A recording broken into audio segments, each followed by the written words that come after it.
Shalom,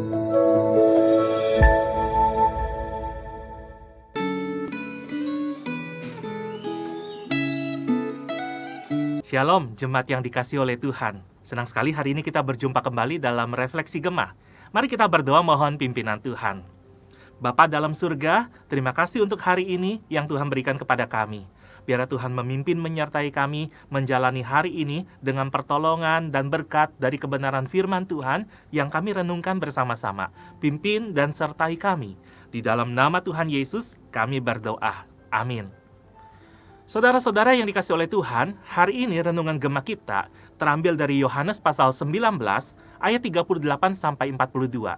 Saya akan membacakan ayat 38 sampai ayat 40 saja. Sesudah itu Yusuf dari Arimatea, ia murid Yesus, tetapi sembunyi-sembunyi karena takut kepada orang-orang Yahudi, meminta kepada Pilatus supaya ia diperbolehkan menurunkan mayat Yesus. Dan Pilatus meluluskan permintaannya itu. Lalu datanglah ia dan menurunkan mayat itu. Juga Nikodemus datang ke situ. Dialah yang mula-mula datang waktu malam kepada Yesus. Ia membawa campuran minyak mur dengan minyak gaharu, kira-kira 50 kati beratnya. Mereka mengambil mayat Yesus, mengapaninya dengan kain lenan, dan membubuhinya dengan rempah-rempah menurut adat orang Yahudi bila menguburkan mayat. Sedemikian jauh pembacaan firman Tuhan. Saudara yang dikasihi oleh Tuhan, hari ini kita akan merenungkan tentang lomba iman jangka panjang.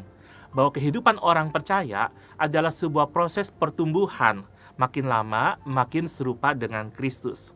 Nah, seringkali dalam proses itu banyak tantangan, banyak halangan yang terjadi di dalam kehidupan. Dan hari ini kita akan belajar dari apa yang dialami oleh Yusuf Arimatea dan juga Nikodemus di dalam pergumulan mereka menjadi murid Kristus yang bertumbuh. Kita melihat bahwa Yusuf Arimatea dan juga Nikodemus adalah pemuka agama Yahudi yang sangat terhormat. Yusuf Arimatea bahkan dikatakan dia seorang yang kaya. Dia murid Yesus. Dia seorang yang baik, lagi benar. Dan dia menantikan kerajaan Allah.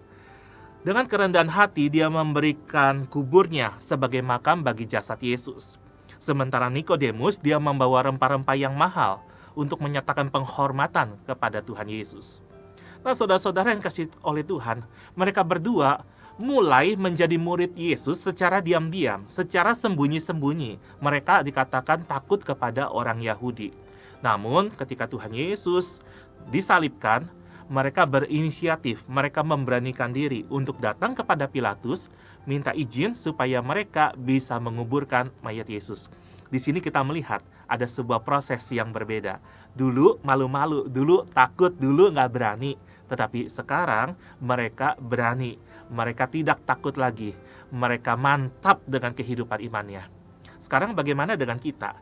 Apakah perlombaan iman kita hari ini masih dijalani sebagai sebuah perlombaan yang terus menghadap kepada Tuhan, terus terarah kepada Tuhan, sehingga aku mau maju, aku mau bertumbuh, aku mau makin kenal Tuhan, aku makin mantap dengan iman percayaku.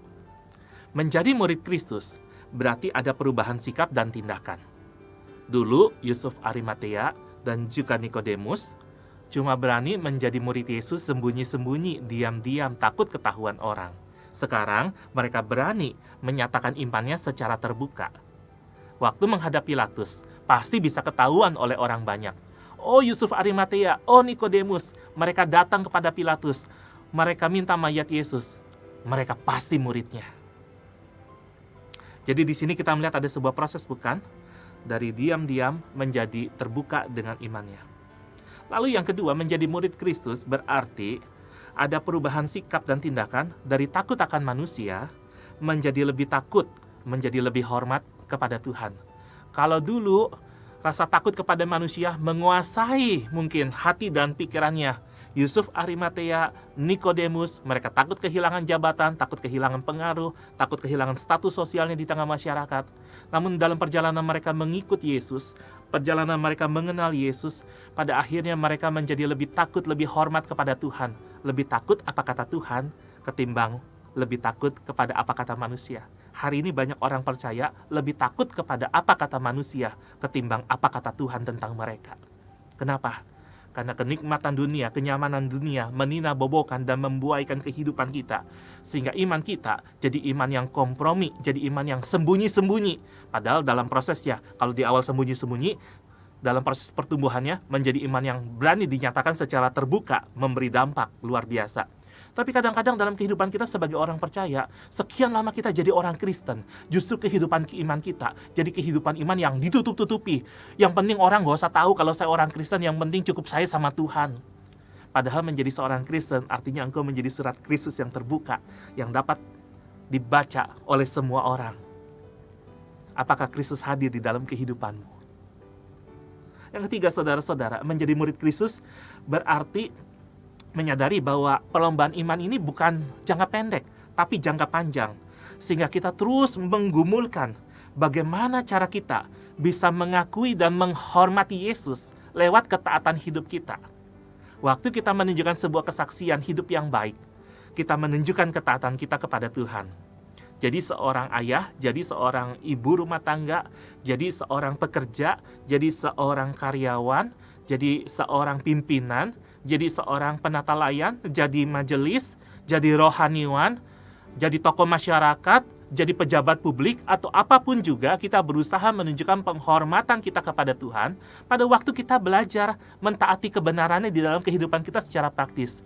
Tidak terima suap, tidak bohong, tidak pungli, tidak selingkuh, tidak melakukan apa yang tidak baik. Belajar mengatur kata-kata kita supaya jadi berkat. Jangan buru-buru marah, tetapi belajar lebih banyak bersabar seperti Tuhan. Mau melakukan apa yang baik dan benar sekalipun ada banyak penentang. Terus mendoakan dengan sungguh-sungguh supaya kita boleh punya sikap yang rendah hati di hadapan Tuhan, sekalipun kesuksesan mengiringi langkah kehidupan kita. Jadi, kita mau terus bergumul bersama-sama. Apakah aku mau terus menghormati dan mengakui Tuhan di dalam kehidupanku lewat ketaatanku setiap hari kepada Tuhan? Karena aku sadar perlombaan iman ini jangka panjang, bukan jangka pendek. Dan bagaimana kita bersedia diproses terus oleh Tuhan supaya kita bertumbuh menjadi murid Kristus yang makin lama makin berani mengaktualisasikan iman kita secara terbuka di tengah-tengah dunia ini. Saudara-saudara yang kasih oleh Tuhan, 1 Korintus 9 ayat 24 berkata, "Karena itu larilah begitu rupa sehingga kamu memperolehnya." Mari kita bertanding dengan pertandingan iman yang sungguh-sungguh di hadapan Tuhan dengan segenap hati. Bertumbuhlah, makin kenal Tuhan, makin rendah hati, makin kenal Tuhan, makin berserah, makin kenal Tuhan, makin menyaksikan Dia. Ini yang dialami oleh Yusuf Arimatea dan Nikodemus. Bagaimana perjalanan perlombaan saudara hari ini? Apakah saudara masih berlari dengan pertandingan yang benar? Apakah saudara masih berlari dengan iman yang sungguh kepada Tuhan? Saya akan menutup dengan sebuah puisi. Berlarilah, maju ke depan. Sebagai orang-orang yang dahulu terkekang karena dosa, kini sebagai orang merdeka, yang bertumbuh dalam pengenalan akan Tuhan, yang tidak lagi malu mengakui imannya, yang rela dan bersedia menanggung derita, ketika imannya terpampang di beranda dunia. Berlarilah sampai garis akhir itu tiba. Tuhan Yesus selalu beserta. Ia akan menyambut kita yang setia. Mari kita berdoa. Tuhan, tolong kami boleh jadi murid Kristus yang mau terus berlari sampai garis akhir dengan setia. Sebab perlombaan iman kami bukan perlombaan jangka pendek, tapi jangka panjang. Oleh sebab itu tolonglah kami bertumbuh, makin menghormati, makin mengakui Tuhan, makin menunjukkan ketaatan, dan terus bersedia diproses, diubah, dibentuk, makin lama makin serupa dengan Kristus. Setiap hari sampai Engkau datang menjemput kami. Di dalam nama Tuhan Yesus kami berdoa. Amin. Tetap semangat menjalani hari ini. Tuhan Yesus menyertai.